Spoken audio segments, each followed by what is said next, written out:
escritura ordenada, sistemática y que referencia las fuentes. Ahora bien, ¿cuál es la finalidad de un informe? La finalidad puede ser variable. Por ejemplo, así existen informes escolares, informes de trabajo, informes médicos, informes de un viaje de campo, entre otros. Asimismo, el lenguaje que utilizaremos en el informe debe ser un lenguaje formal, porque el lector supone que hacemos referencia a una realidad o a una información de calidad, comprobable, fiable. A continuación, te presento las características que debe tener un informe a través de la siguiente infografía. 1. Es un texto expositivo. 2. Es un texto explicativo. 3. Tiene como propósito dar información sobre resultados de investigación. 4. Se centra en un tema determinado. 5. Utiliza un lenguaje objetivo. 6. Se escribe en tercera persona. 7. Su estructura es predominantemente enunciativa. 8. Además, presenta una estructura argumentativa. Ahora bien, otro elemento importante a considerar en la redacción de tu informe es el tipo de receptor al que está dirigido. Así, cada informe tiene un lector o receptor ideal y de eso dependerá el tipo de lenguaje que utilices. En esta ocasión nos centraremos en el informe académico.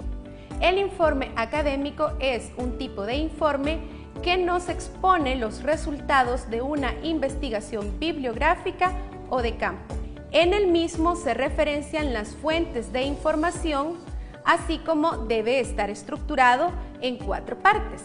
La primera de ellas es la introducción.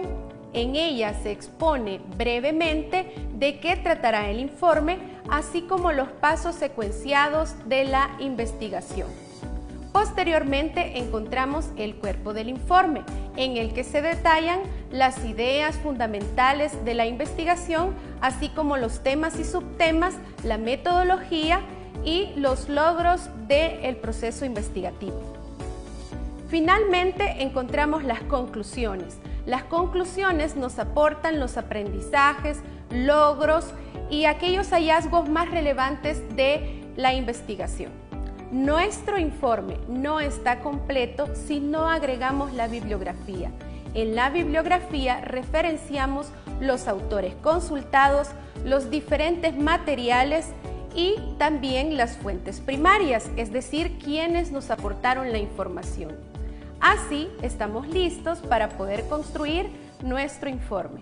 Por otra parte, también es relevante hablar del informe oral. El informe oral es un tipo de informe en el que hacemos uso del recurso de la oratoria. Así, nuestro orador se concentrará en conocer el espíritu del informe. Está obligado a respetar la estructura del informe escrito, desarrollando asimismo una introducción, un cuerpo, unas conclusiones y podrá tener también la bibliografía a mano para validar la información en el momento que la requiera. El informe oral asimismo anticipa a sus espectadores cuáles serán las conclusiones, así como mostrar las conclusiones propias del autor del informe. Un informe no siempre es un texto rígido. A continuación te presento algunos recursos que puedes utilizar para hacer de tu informe un texto creativo. ¿Qué se debe tener en cuenta al momento de redactar un informe? En cuanto al formato, los informes varían desde un formato más simple, con meros títulos que indican los asuntos tratados, a formatos más complejos, que incluyen diagramas, gráficos, imágenes, tablas de contenido, extractos, resúmenes, apéndices, notas al pie de página, hipervínculos y referencias. Ahora bien, hablaremos acerca de los esquemas. Los esquemas son recursos gráficos que nos permiten organizar información. Esta información puede tratarse de conceptos, ideas principales, ideas secundarias, detalles de las ideas secundarias de lo general a lo particular o bien de forma jerárquica. Los esquemas son recursos visuales, también son recursos mnemotécnicos. ¿Qué son recursos mnemotécnicos? Es decir, que nos permiten recordar información, recuperar aquellos detalles de los textos. A continuación, te presento 4 pasos fundamentales para poder elaborar esquemas, mapas conceptuales o mapas mentales.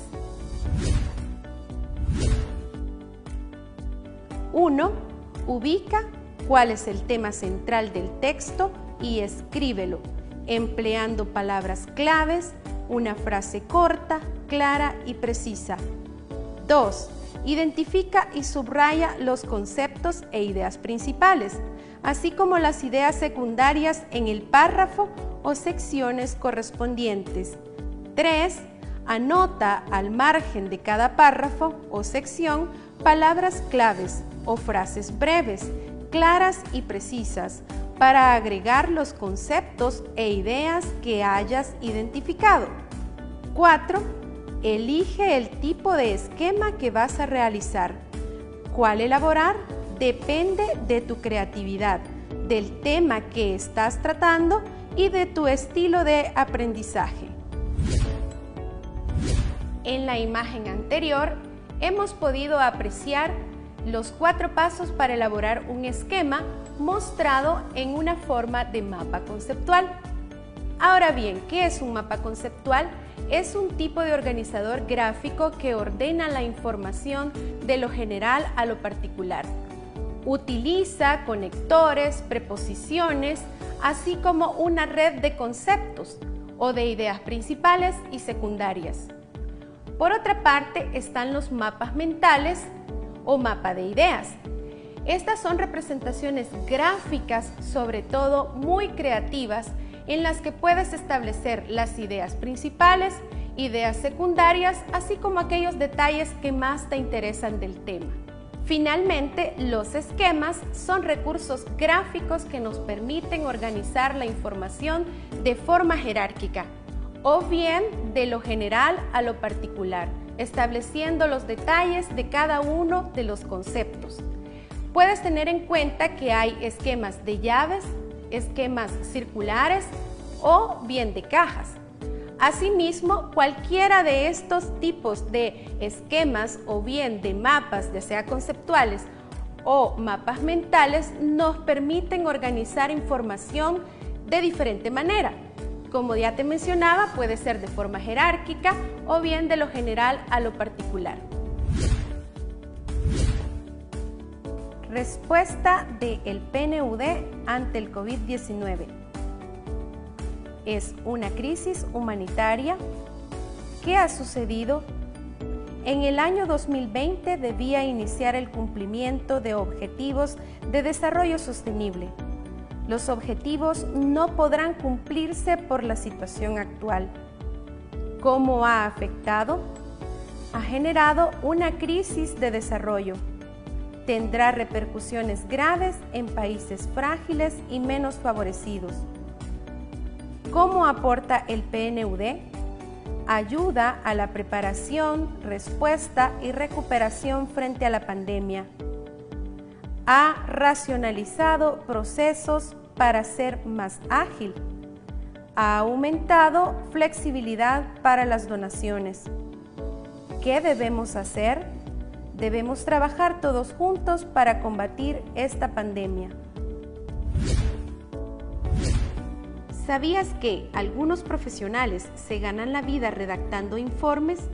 Ya que cada vez son más aquellos con habilidades colaborativas de comunicación y ciudadanía digital que trabajan como freelance o trabajadores independientes a través de investigaciones novedosas en ciencias, artes, psicología o comercio.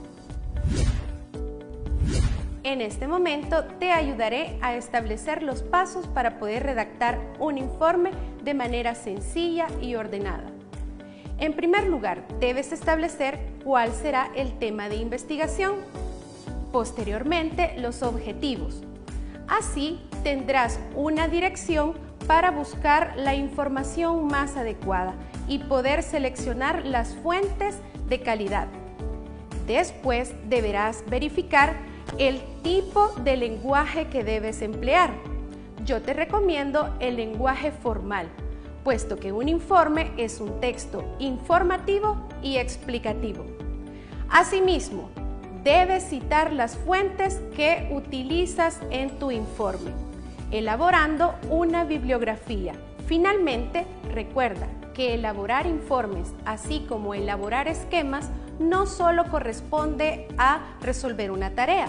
Lo podemos hacer en nuestra vida cotidiana, ya sea para explicar un proceso o para presentar un proyecto que elaboraremos en el futuro a un familiar, a un amigo. Así, todas nuestras habilidades comunicativas se ponen en práctica.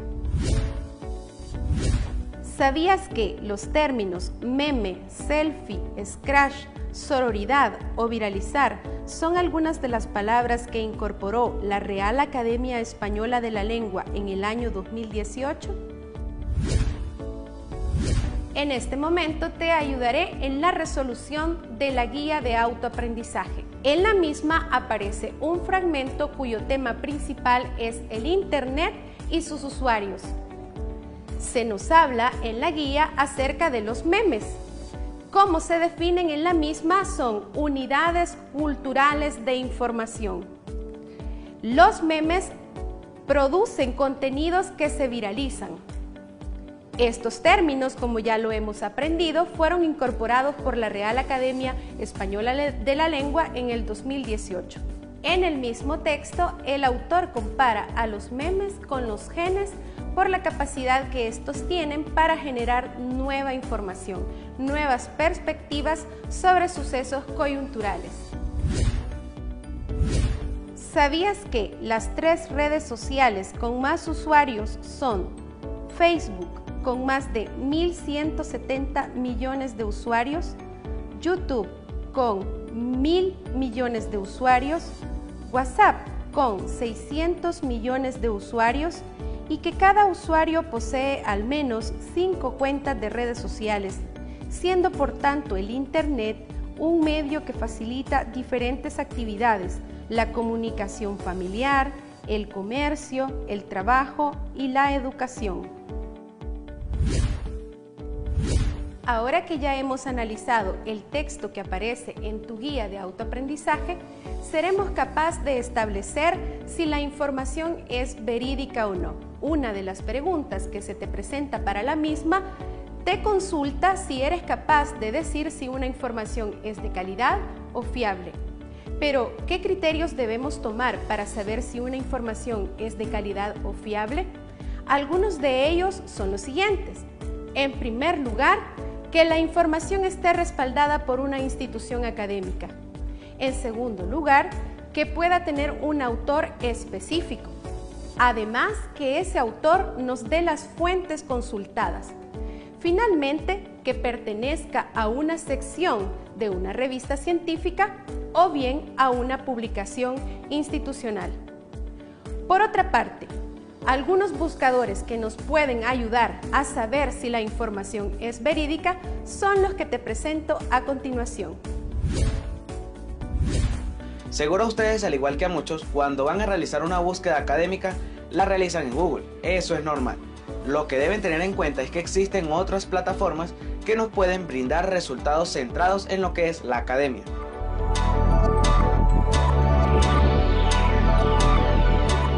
Google Académico es un sitio que les permitirá buscar información especializada proveniente de muchas disciplinas y fuentes en formatos como tesis, libros, artículos o resúmenes. Además, tiene un factor a destacar y es el poder referenciar las bibliografías de los textos.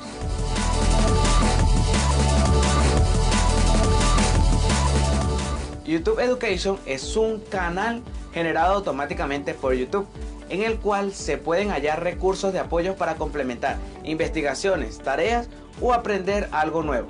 Este canal selecciona los videos más importantes con contenido exclusivamente educativo.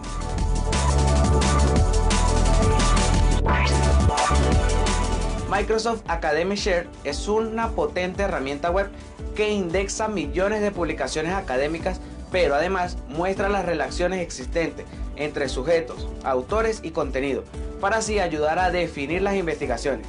Para realizar búsquedas específicas dentro de este buscador, podemos hacer filtraciones para limitar los campos de estudio, autor, año, entre otros.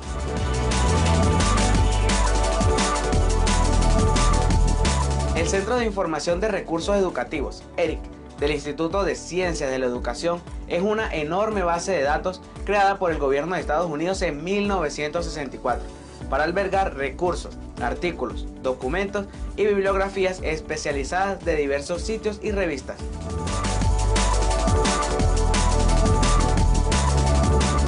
La Biblioteca Científica Electrónica en línea es un modelo para la publicación electrónica cooperativa de revistas científicas en Internet. Su intención es dar visibilidad y acceso a la literatura científica que se realiza especialmente en América Latina y el Caribe. ¿Sabías que en Internet puedes encontrar aplicaciones o sitios en línea que te ayudarán a elaborar de forma más interactiva tus mapas conceptuales, mapas mentales o esquemas? Dos sitios que te recomiendo son Gocard y Google. Discernir si una información es confiable y verídica no es un proceso fácil. Requiere del conocimiento de los servidores de búsqueda de información, así como del conocimiento de bibliotecas digitales, como lo hemos podido observar en el video. A continuación, también hablaremos acerca de aquellos sitios que no son recomendables. Veamos. Los sitios web que no debes utilizar como fuentes de consulta en la elaboración de tus actividades académicas son los siguientes: Wikipedia, Buenas Tareas, blogs, Yahoo Respuestas, Rincón de Vago, monografías. Como hemos podido observar, también estos sitios no nos aportan información fiable. Pero, ¿por qué estos sitios no nos aportan información verídica que podamos utilizar para nuestros informes? En primer lugar, porque no nos dicen las fuentes consultadas. En segundo momento, porque tampoco nos dicen claramente quién es el autor. Puede que se trate de foros sociales donde lo que prevalece es la opinión de alguien. Para que una información sea verídica y de calidad, debe tener respaldo académico, es decir, debe ser tratada de forma rigurosa. Por tanto, no toda la información que encontramos en Google es fiable. Necesitamos siempre cuestionarnos desde un punto de vista crítico si esa información ha tenido los criterios y los filtros necesarios para que la podamos emplear en investigaciones académicas y, por tanto, que sea la mejor información. Para finalizar, recuerda compartir los aprendizajes con tu familia. Escribir un informe, así como elaborar esquemas, pone en práctica tus habilidades comunicativas. Aprenderás a ser crítico y reflexivo en tus propuestas, tareas e informes. Hasta la próxima.